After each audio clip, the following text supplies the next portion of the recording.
Hello, how are you? It's time now for another section of the Bhagavad Gita. Today it's chapter 2, verses 43 and 44. Being filled with desires, including the desire for consciousness itself, but also for material comforts, these false religionists engage in elaborate ceremonies in the hopes of gaining material goals. Those who are attached to such things are actually deluded. They cannot focus their consciousness on enlightenment. They will never transcend their minds.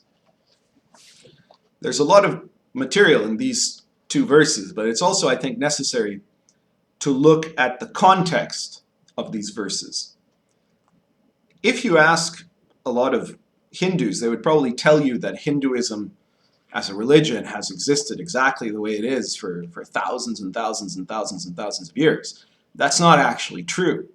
If you look at the earliest texts that are considered by modern Hindus to be Hinduism, things like the Rig Veda, the religion described, if you look at just that text, those early texts, is almost it's almost completely different than what you see in modern Hinduism today.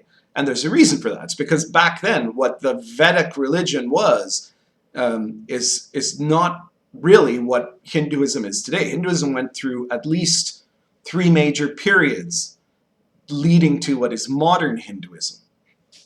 And so this is important because Krishna was a religious revolutionary in his own time. No Hindu today would think of Krishna as being controversial or challenging to their religion. But Krishna was enormously challenging to his own religious world at the time that he was acting.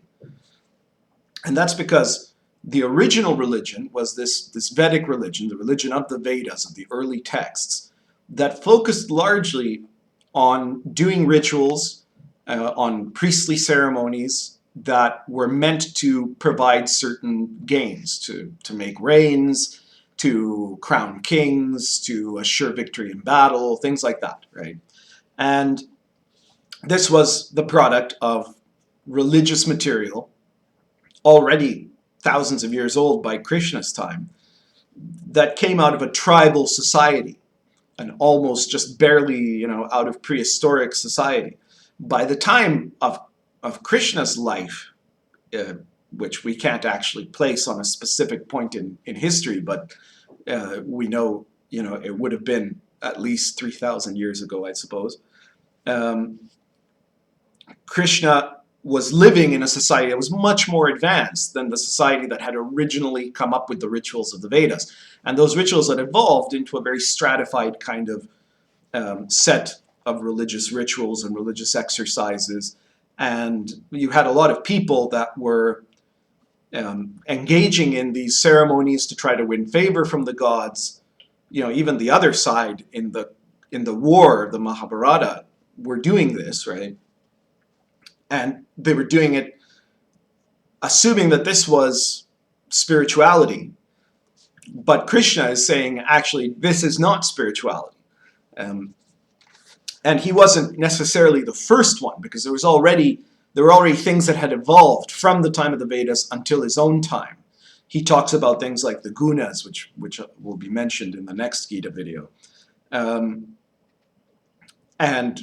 things like reincarnation and the idea of Brahma, especially of the concept of this one all-transcending Godhead, this deity force, that is not really elaborated in the earliest Vedas, but that by the time of Krishna was understood as a concept. And in Krishna's time, what you had was these priest classes in the temples that did these rituals in these very formal and structured ways. And then you had these wandering sadhus, yogis, whatever you want to call it, that most of them were very strongly anti-materialistic, and they would go out into the forest and they would try to become one with Brahma, right? Not necessarily successfully, but Krishna kind of, I think, what he does in the Bhagavad Gita is he summarizes some of the most important methods that were already happening at that time and he expresses how to make them work, how to make them actually function, right? So it's like a guide to what was already happening, but he was the guy that everybody had to wait for, this enlightened wisdom, to put it together and to put it into the right context. And in the process, to smash down the previous religious authority. All really great spiritual masters ended up doing that. They smashed down the existing religious structures, or at least they rejected them, right? The Buddha, who we think of as this nice and placid sort of guy, in his own time was like the Antichrist. In fact, he would, 1,000 years after Krishna, smash down the Brahmin religious culture that Krishna had been at the start of. Not because Krishna tried to establish it that way, but because whenever, after a real teacher dies, he's either forgotten or he's rehabilitated into a figure of religious orthodoxy, which is what happened to Krishna, that he became, and his teachings became stratified and therefore mostly worthless, and he was turned into the new order, the new religious order, that the Buddha had to come along and say, no, most of what you're doing is wrong. And of course, Jesus did that in his time, and all really great teachers have in some way or another ended up defying the religious status quo of their own time. And so Krishna, when he's talking in these verses, he's referring to that context of these religionists, he calls them, are the ones that are following the technical spirit of these rituals in the hopes of gaining material goals. And what he says is that basically the problem with this is, first of all, attachment. Attachment generates delusion. When you have a lust of result, when what you really want is to get something for yourself, you're trying to make a bargain with God, so to say. Dear God, if I pray to you, if I say 15 Hail Marys, then you'll cure me of my gout, or something like that. That isn't the essence of the Enlightenment thought, right? He later on says, at a different moment in the Gita, that pretty much everybody gets their own reward. Much like Jesus said, the man who prays in public to make a big show of how pious he is, he's gotten his reward already, and that's all he's going to get from it. And Krishna later says something similar in the Gita. He says that the people that venerate spirits in order to gain material benefit, whatever they get from it, that's what they're going to get, right? So what you should always be focusing on is instead transcendence, is the highest, is enlightenment, because you're going to get what you aim for, right?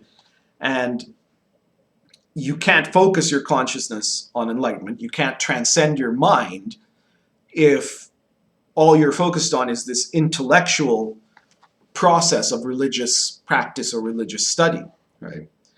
And all religious study has usually a foundation in what was once true, but over time has become calcified and false. It's not true in the time and place which now exists, just like Krishna's teaching was radically and tremendously true and powerful in his moment.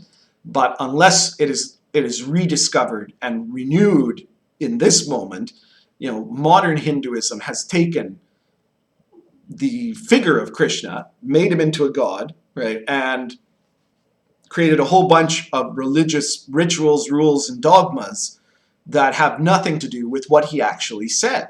I mean, you see the peak of this is in some of the Vaishnava movements where you have Krishna talking about being a total and complete human being. You have to be full in everything you do, and you have the followers of Krishna saying you should reject the world, you should reject foods, certain drinks, you shouldn't smoke, you shouldn't have sex, you shouldn't play games, you shouldn't do any of these things because those are material illusions, and what Krishna really wanted for you to do is just to chant Hare Krishna all the time, right?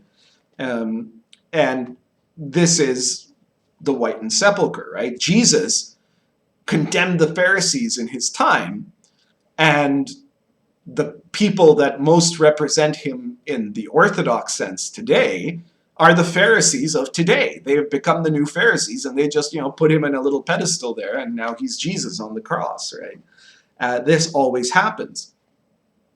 So if you overcome your attachment to the lust of result, that's the first step. He's not saying that study of religious teaching is necessarily wrong. He's not saying that elaborate ceremonies are even necessarily wrong, except that if you're producing them through a mindset that is a product of intellect, that is a product of self-referencing, of that desire to stay closed, right?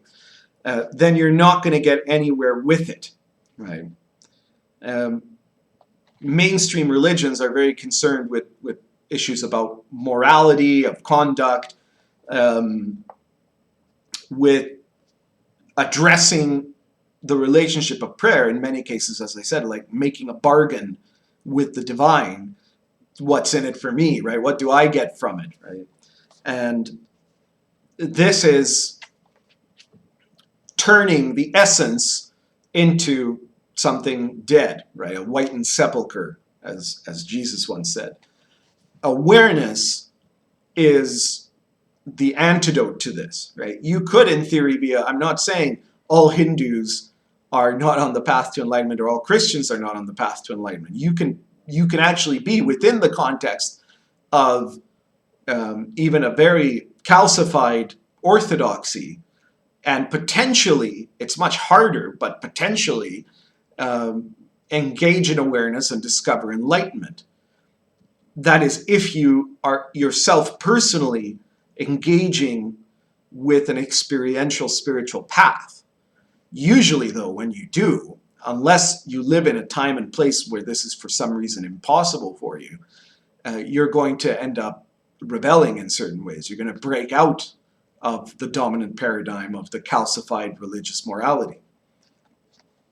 In any case, the essence to transcending your mind and to bringing life to the spiritual teachings, to bringing life to the holy books, to bringing life to ritual, to bringing life to everything you do, is found in the experiential essence of sincerity, your sadhana, that you have to be on a personal path and acting not for what you're attached to, but for what you want to free yourself to how you want to liberate yourself. Not to desire consciousness, but to engage with it, right? That's it for today.